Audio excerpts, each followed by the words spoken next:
Om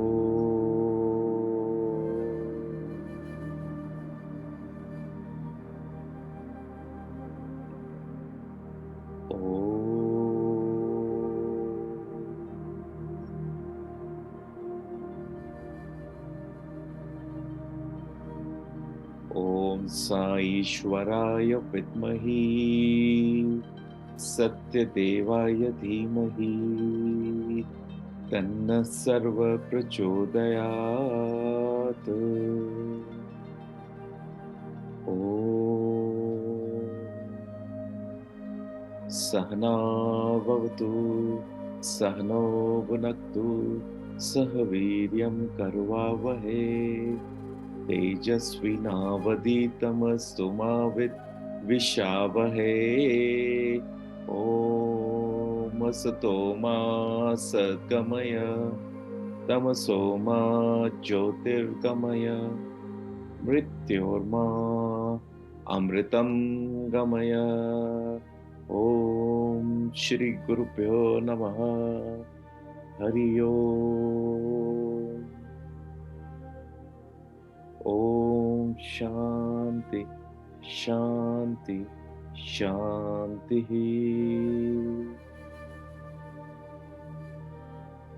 Om Shri Sai Ram. Good evening.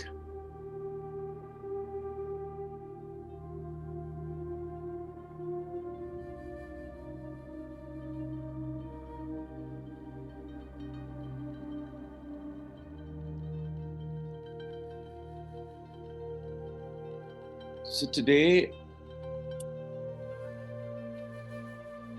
the message that I shared with all of you in the morning, and the message which has been coming for quite some time now, is of oneness. That there is nothing else other than oneness in this consciousness. And all separations that we are still seeing are because we are still operating out of the mind.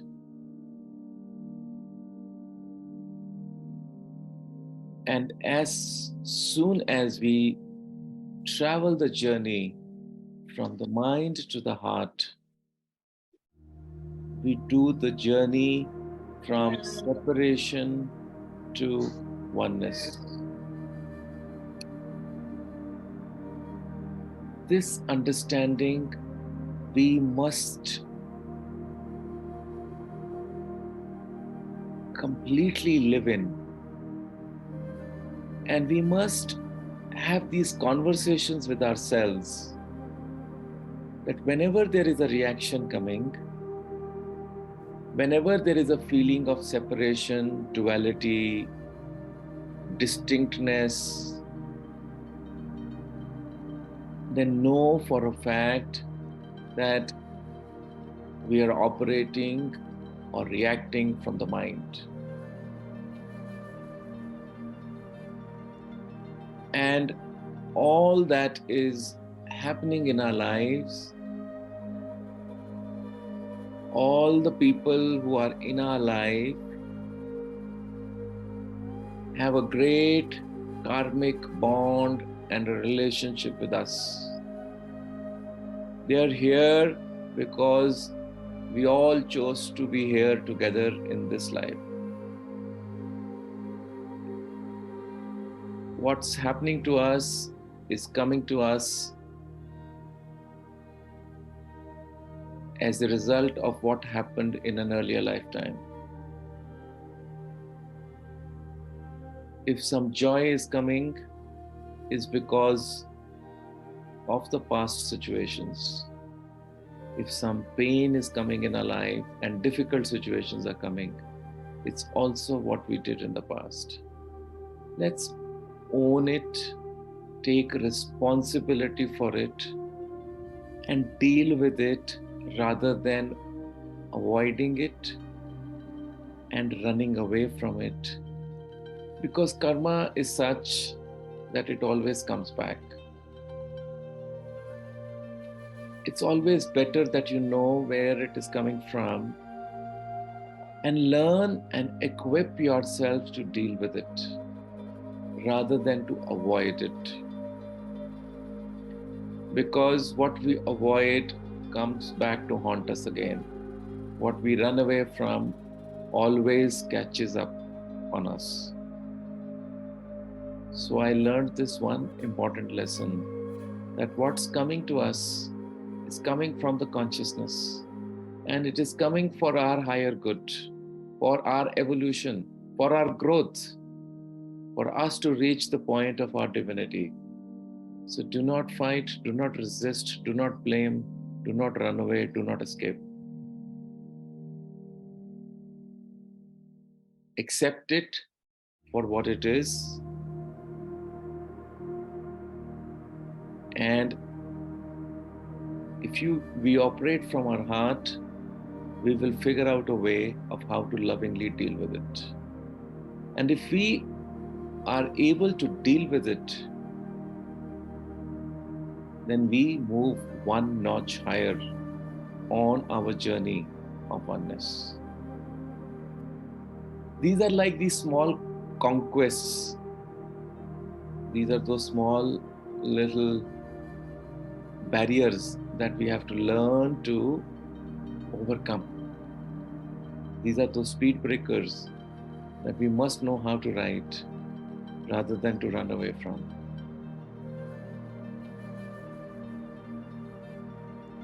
Because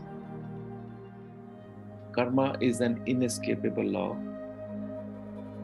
and it's something that has to be dealt with. And it is good to finish it in this lifetime, because we're all on the process of finishing all our karmas. We are moving to a point where we are learning to live a life of actions that do not bind, actions that come from the flow, actions that come from our higher truth. So therefore, whatever is coming our way, whatever is being sent in our way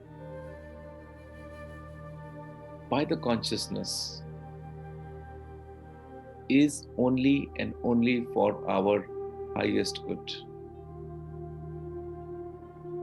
This awareness we must not lose in the moments of despair or desperation.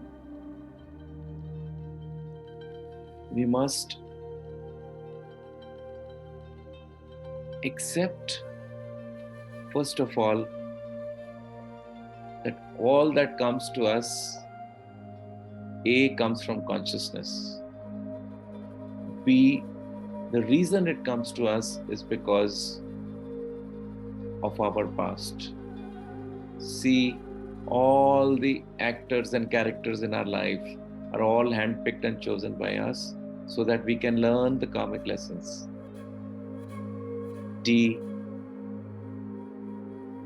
having done all that already, we must figure out the best way of how to deal with it. Accept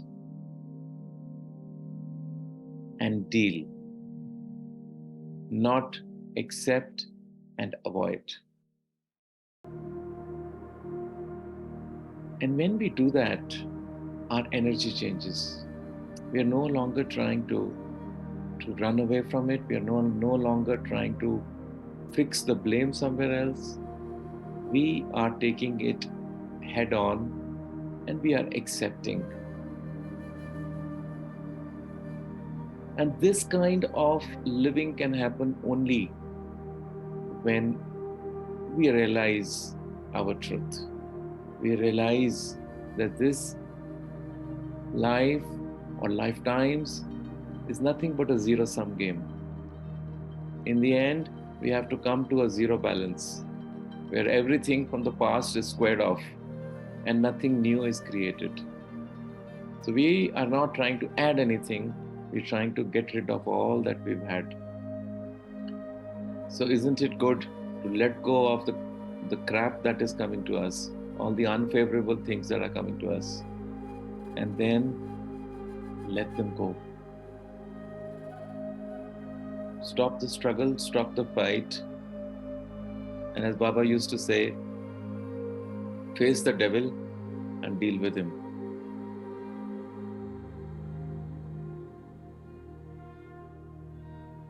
And the other thing that we started talking about today is coming back to the message of oneness. That we've been constantly looking for a God or a higher consciousness, and we've called it that entity by many names. And as we met those masters, and as the masters left, the people behind started to create a religion out of the teachings of the masters. And we started to follow the belief systems that the religions gave us. And though we have listened to the teachings of all the masters, but we somehow or the other started to follow the religions. And every time it was that God was to be found outside in a holy place, call it a church, temple, or a mosque. But we started to look for God somewhere outside. And we grew up with practices that reinforced that belief. And so therefore, that became our truth. And so when we start to talk about oneness, and we start to talk about that God is inside of us, is neither distant from us nor is distinct from us, and that God is inside of us, in us, then that becomes a little challenging to practice because of our outward orientation and our outward search. The outward search suited us because of the times that we were living in. These were heavy times of a lot of darkness, a lot of operation out of our name and form.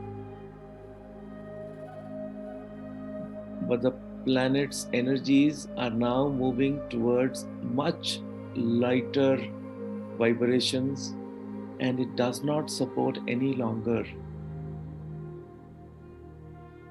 the energy of separation between the consciousness and the individual consciousness, the universal and the individual, the Atma and the Jivatma, the Atman and the Brahman.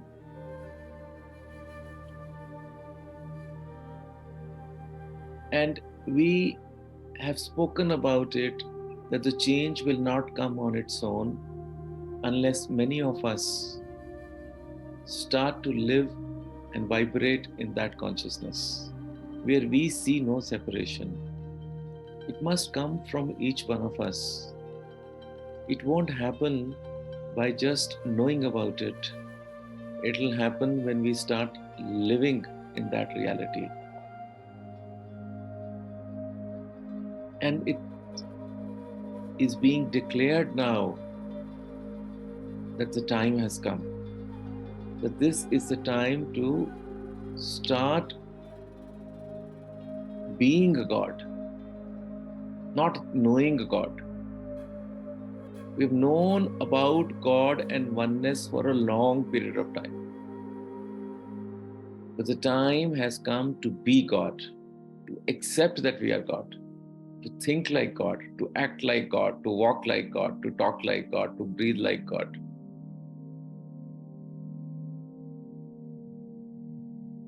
And each one of us has to take up the individual responsibility to be that God that we are. Be the God you are. There is nothing else to be done. There are no mantras to be chanted at this point of time. You chant mantras to try and get somebody who's outside, to attract the attention of someone who's outside. But that part of our syllabus is over. The time for that is well gone. We've entered the new phase, and we also have the responsibility of heralding this new phase, of ushering in this new era. And we cannot go back to the past sense of separation, where work and leisure is separate, where man and God is separate, where I and other beings are separate, where my consciousness and my mind is different from the other's mind. We're all coming back to the great truth that each one of us, whether in this call or whether outside, are from the same mother, from the same light, from the same consciousness. So therefore, we are but aspects of our own selves. We are part of the same one beingness. Whatever differences you are seeing right now between you and me, between yourself and others, is only a creation of your mind. We must accept that reality and start to live out of that oneness. If there is one mantra that we need to chant, if there is one reminder that we need to hold, if there is one thought with which we should perform every action, or before we speak to somebody, we must remind ourselves that I am God.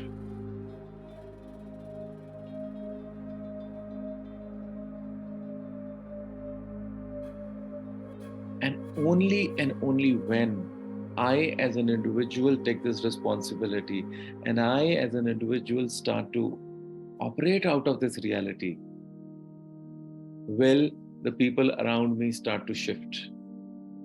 And if I'm unable to do it, then that means I still have not shifted.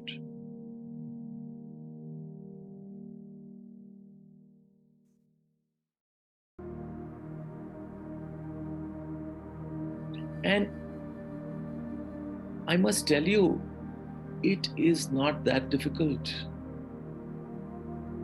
The only thing that we need to do is to let go of this belief that we are holding of our humanness or our inability to be divine. There is no such thing. Replace your understanding of what human means and bring in a new understanding that human means divine. Human means God. It is another synonym for God, human. So if you want to consider yourself as a human being, then know that it means a godly being, a being who is divine, a being who expresses his or her truth through every thought, through every spoken word, and through all the actions that we undertake.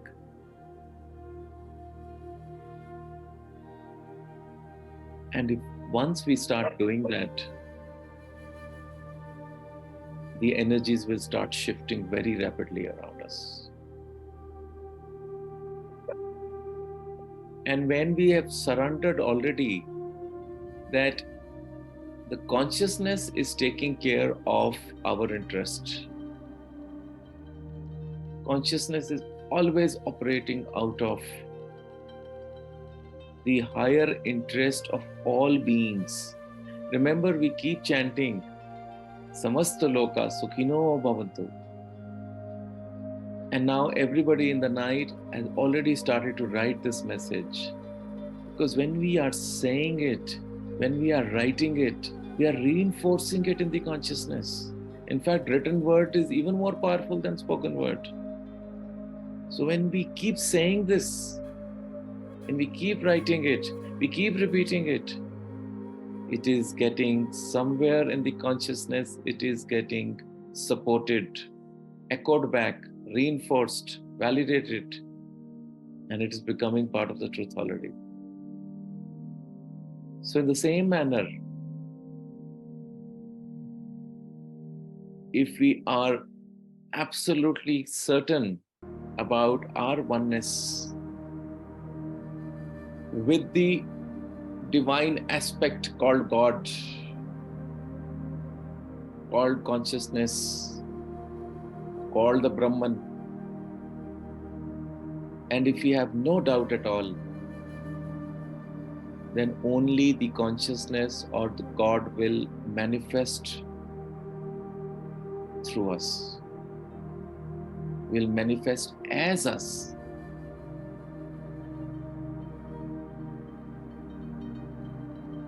And that's all you need to observe. And let God react the way God wants to react. And let God say what God wants to say.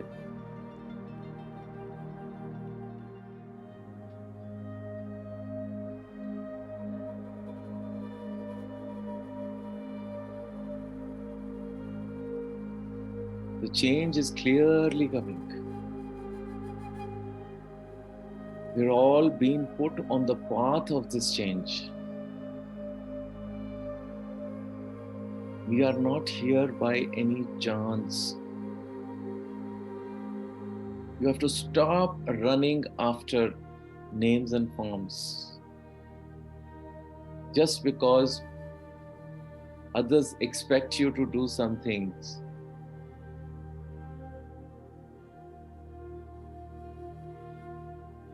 And you have to do it, was the way we lived in the past.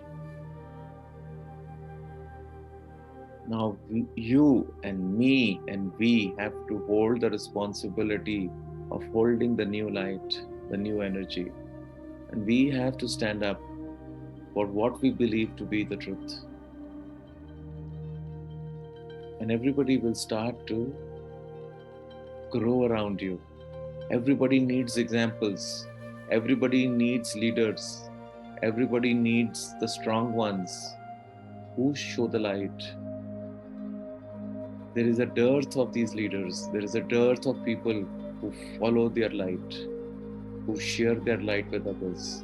This world is full of people who run in a flock. Just because everybody runs, they also run. That's old mentality, old thinking. And we run to get that one message that won't run anywhere, but we still run and we run and we run and we continue to run.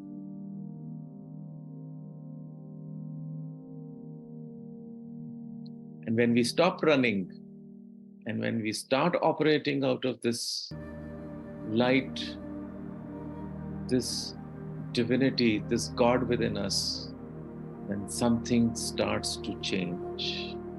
Something starts to shift. And a massive energy gets released from us. It shakes all the lethargy, all the tamas around us, and it starts to vibrate, and it starts to energize the environment around us, and it starts to shift things. Unknowingly,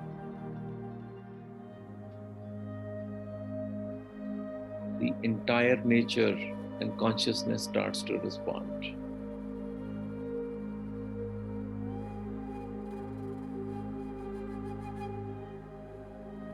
Because all of nature is a reaction, reflection, and result. And it's an energetic principle. And as we keep holding on this light, and as we keep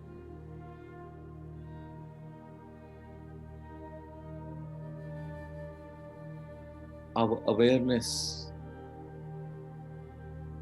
on that one aspect alone, it brings about all the change that we are wishing to experience in this world, in our countries, and in our lives. We got to believe in it, and we've got to do something about it.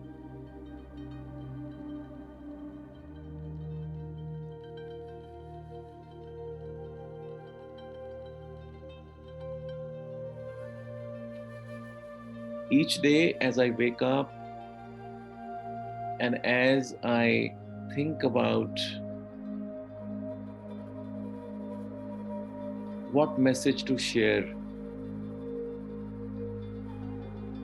whatever the consciousness points out is what I write as the awareness messages.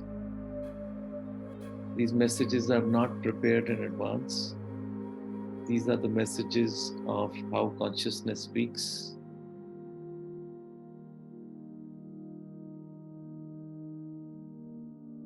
And I simply am an instrument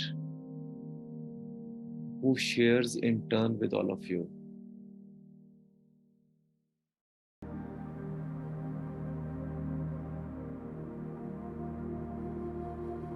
All knowledge, all knowingness resides in this consciousness. As we all start connecting to this, then all the need to know, carry, memorize, hold, just melts away by itself. It's just a new and a very beautiful way of living. If you see all the suffering we've had in our lifetime has primarily been because of the plans and the desires of the mind not being met. And of trying to achieve something and try to be somewhere and to try and do something, we've been caught up with this endless cycle of struggle. And as we step out of that into this free-flowing state of consciousness, where love abounds, we breach the fort of gravity and we start experiencing this weightlessness, sweetness, this joy, this bliss, this availability for and to the consciousness and to all elements of nature, and being available to all the beings in all the universes. Because all separation ends, all sense of doership ends, and you melt into this one universal light, one big ocean of consciousness. Because the drop has become the wave, and the wave has become the ocean. And as it keeps going in, it starts getting this clarity. And so the only place we have to go, the only place we have to travel, and the only guru and the only person and the only God we have to meet is only within.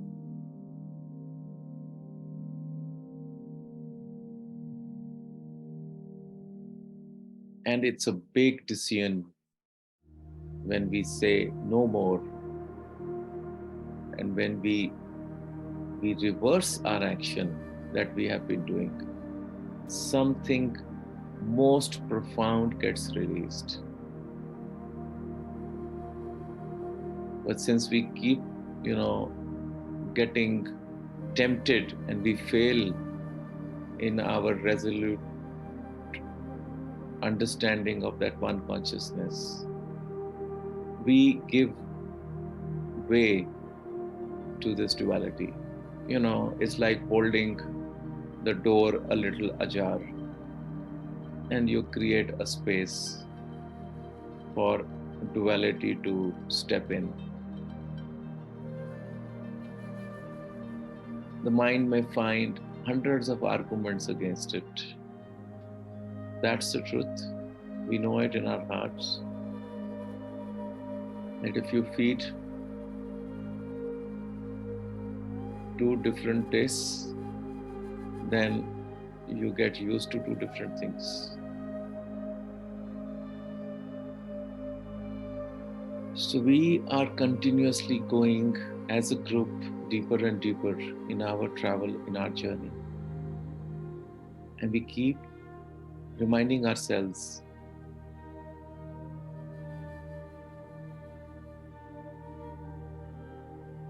that the truth is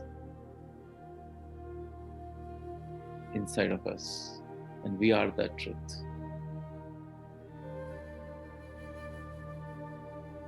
And we should not just energetically experience it, which I know a lot of you are already doing it, but I also want you to watch your temptations.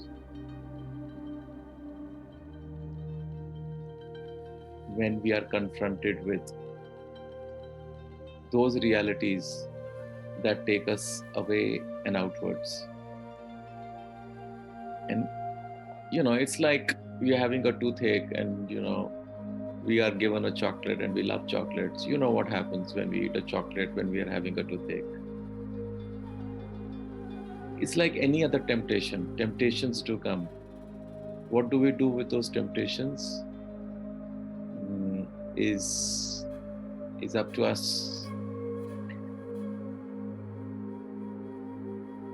So I was asked a question in the group today. I think it was Tina who had asked a question, and I'll just try to read it.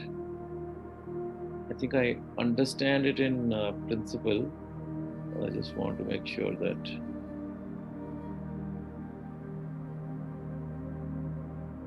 so the question was, if you are to drop the belief that God is separate from us and realize the truth of oneness, is it necessary to repeat the name of God and revere the various forms? So I hope what we've discussed has already given us the answer, but I will still directly answer it once again. That if we experience the truth that I am that God, then I should definitely chant my own name and know that if there is oneness, and if we are already experiencing that oneness, what else is left to be done? But if you like to do something, and if you like chanting it, you can continue to chant it. But you should chant it only because you want to chant it, but not because you're trying to attract that God from somewhere outside. So the question is it necessary? So the answer is, it is not necessary. Does this perpetuate separation? You see, this question itself is invalid, because when we are already in the state of oneness, then all names and forms, Jesus, Rama, Satya Sai, all these forms of Allah, everybody becomes one. and they become one within us. So in my form, what you're seeing right now, in this form, all these forms have merged. When everything is inside of me, Satya Sai Baba is me, Jesus is me, I am Jesus, I am Satya Sai Baba, I am Rama, I am Krishna, I am Allah. These are all names given by us, but they were embodiment of that one consciousness. When it has merged here, I have no problem in declaring that I am that God. Then where is there any separation left? Where is the idea of calling someone who is inside and calling him again and again? The God inside is saying, they don't get it or what? And I have shared this with each one of you that my journey in this path was only on this one promise made to me by my Guru / God, that he said, we are one. And because I believed him is the reason why I experienced this oneness. Is the reason why I am able to share all this with you. Is the reason why I am able to live like that. Because I did not doubt what I received. And I have just lived in every aspect. I have lived only this oneness. And the point where I am is the point where you all want to be. And that point will only be achieved if you walk that path by closing all other paths, by closing all other doors. But if you keep running out of another door and to another door, and then, keep coming back to this one, you know what's happening. I don't have to say it again. I have been saying it in every talk of mine. What you want to manifest in your life, you have to live that reality. But if you are caught up in 2 dimensions and 2 realities, then of course you know why things are happening in a certain way in your life. But if you hold on to it, if you don't let this go, then that is exactly what manifests. It's as simple as that. It's all inside. It's all within. And it all starts with our thoughts, words, and action. Trikaran Shuddhi, alignment of thoughts, words, and action.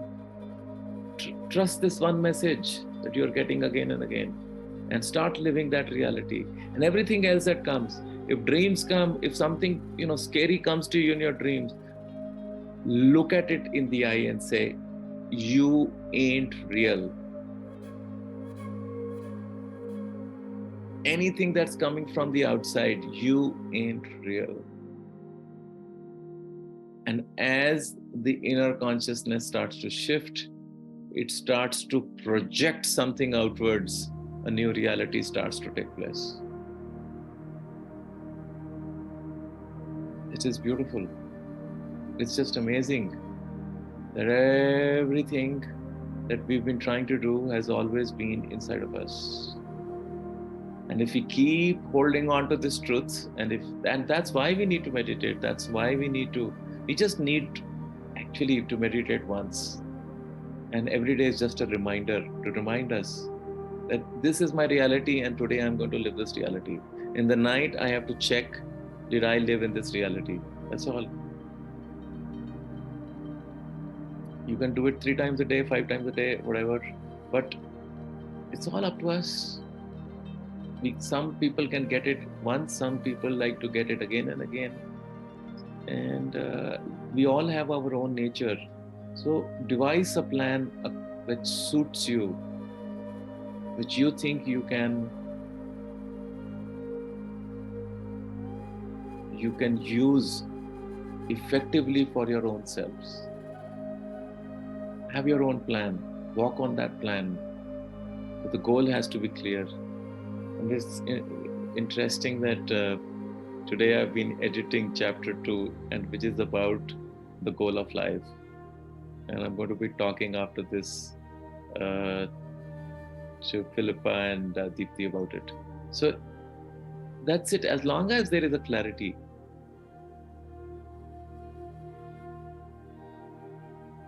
there cannot be any other experience other than this experience of joy, this love, this beautiful oneness. So I'm just gonna end again by saying the time has started for us to start living as gods. And the time for running after God is over. Yeah, so is that clear? So thank you, all of you. I sincerely share my gratitude to all of you for the gods that you are, for your divinity, and for your love. And I pray that you believe in your divinity, you believe in the power of your love, and you manifest it, accept it, and share it with everybody. Samast loka sukhino bhavantu. Samast loka sukhino bhavantu. Samast loka sukhino bhavantu. Please receive this energy in your heart that's coming from the source of consciousness. And let all of you experience this deep joy and peace in your heart. Because that is your truth. Om Shanti Shanti Shanti. Questions and answer session. That was really interesting, because I think we do have to create actions, because nothing would happen. But how we go about it is really interesting. So if we get resistance, let's just see if there's other ways instead of cringe to it, to just have a look. So yeah, thank you. Kat, I'm prompted to say something which I heard my guru, say this to me. And I'm sure most of the people would have heard it, but perhaps it may be new to you. And that's how I have lived my life. My guru said, it's not important what you do in life. What's critical is how you do it. The world of the mind, which is the world outside, they recognize and appreciate what you do. But the consciousness only wants to know how you've done it. The world of the heart operates from how you do it. And my guru called it the 5 human values. He said, there are 5 human values by which you live and by which how you do things. These are truth, righteousness, love, non-violence, and peace. When I look at it, there are actually only 3. Because as I said, righteousness is nothing but truth in action. Okay? Non-violence is nothing but love in action. And what results is called peace. This is how I got it in my head, right? So it is truth, love, and peace. So this is the entire teachings of my master. I've given it to you in just 2 minutes.